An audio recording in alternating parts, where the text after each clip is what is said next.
what inventory to import from. Well, we have here a GPS tool.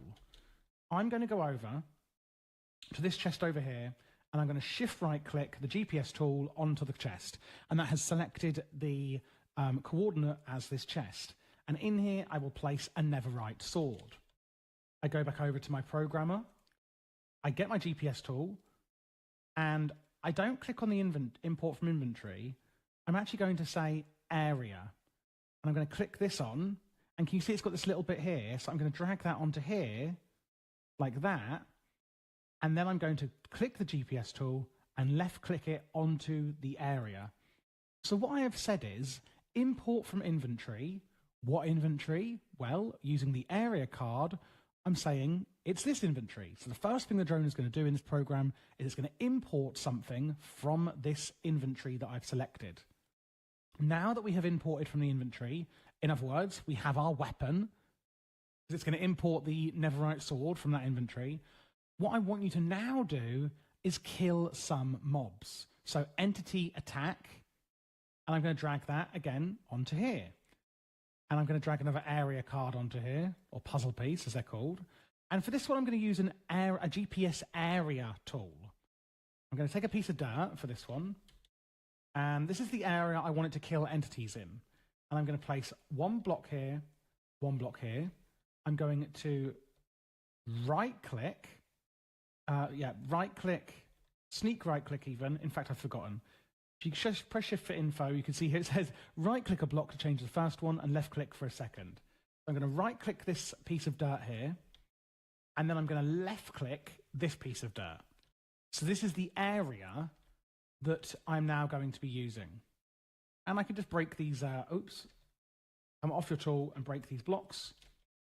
I'm going to go into my programmer, take my GPS area tool and left-click it on that area. So that is the box that I want the entity attack to attack in. If I right-click on this widget, you can see it says box, cylinder, grid, etc. The entity attack one does only work on a box, and I want it filled. And if I actually am not sure where my areas are, I can right-click on that and say preview area. And can you see it's now lit up the area? So I'm like, right, okay, that's where I'm going to be attacking. I'm going to here, right-click, unpreview area. Cool. So we're going to pick up a weapon, we're going to entity attack, and then what I want it to do is actually pick up items that the entities drop and store them in a different chest, or just any inventory in that area. So I'm going to say pick up items. So once you've killed the entities, I want you to pick up some items. I'm going to get an area, or maybe I just want to use the same area as before. What I can do is just middle click on this area box here and just drag it down to here. And it's basically copied that puzzle piece. So in the exact same area that I've showed you, pick up any items, which obviously is the same area where I'm killing mobs. Therefore, they're dropping them in that same area, and I can pick them up in that area. You could add an item filter. I could put that onto here, so I can filter only the mob drops because maybe there's certain items, or maybe there's only certain items that the mobs drop. Like maybe I only want to pick up string from spiders and absolutely nothing else. And you can put an item filter, and then I can right click and add the actual filter to the item here. But I don't really want to add an item filter. I just want to get all mob drops for this tutorial. Then what I want to do, once I've picked them up, is I want to export them to an inventory. And I don't really want them to go into a specific inventory. I just want them to go into any inventory in that area. So again, I'm going to click and use the same one. What that means is that I've got this chest here, which is obviously an inventory in that area. But if I had loads of chests, it would just fill them all up one by one. It wouldn't care. Or if you wanted them into a specific one, obviously I would say the area would be specifically on that chest. So what this is saying is that it's going to pick up an inventory, which is its netherite sword. It's then going to kill mobs in the selected area, pick up any items from mobs in the area, and it's going to export them to any inventories in that area. I'm then going to drag my drone into this top right slot, and I'm going to say export program. It says that it requires 0 puzzle pieces, and the available puzzle pieces are 64. The available puzzle pieces are 64 because I've put them into a chest next to it. If I've doubled that stack, you can now see there's 128 available puzzle pieces. The reason it only needs 0 is because I'm in creative, and it won't use any in creative. So click the button. It has now exported that program into this drone. And you could just export a new program onto it to overwrite it. I'm then going to go into my charging station. I'm going to put my drone in here to fill it up with pressure. And I'm going to give it some armor upgrades. I'm going to give it some speed upgrades as well. And that's pretty much it, to be honest. I don't really care about anything else, I don't think, for this one. So I've given it some armor upgrades and some speed upgrades. It's got pressure. It's got a program in it. Let's now see what it does. Now, I can put this drone down anywhere. Let's just check. We've got an overwrite sword in here. I can put it down here. And what you're going to see is it's going to start the program. So it's going to go, cool. I'm going to go over and I'm going to pick up my Neverite sword, which it has. You can actually see the sword was underneath it. And now it's just going to sit on top of the inventory. And because I didn't put an idle upgrade in, it's just going to be using its pressure, sat here waiting. And then what I'm going to do is spawn some spiders. And as you can see, it is automatically killing the spiders in the area that I have designated. And here it goes. Obviously, the spiders can actually escape, so they're not that great. And you may be thinking, well, this is going really, really slowly. So what I've actually done wrong here, for example, and let's pretend that I've done this on purpose for the tutorial.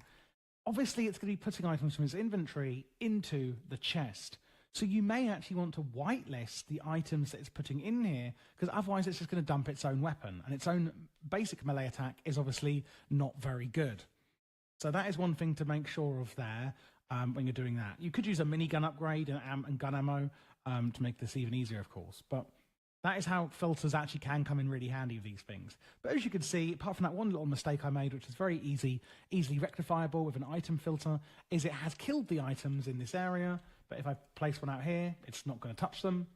In here, however, it will. And then it's put the spider's eye and the string into the chest as I have asked. And there we go. We've got a basic drone program that is now fully operational. And whenever it runs out of pressure, it will just come back to this charger, repressurize itself, and then go back to the area. And that's it. So although it does look quite overwhelming, you can see it's actually quite straightforward.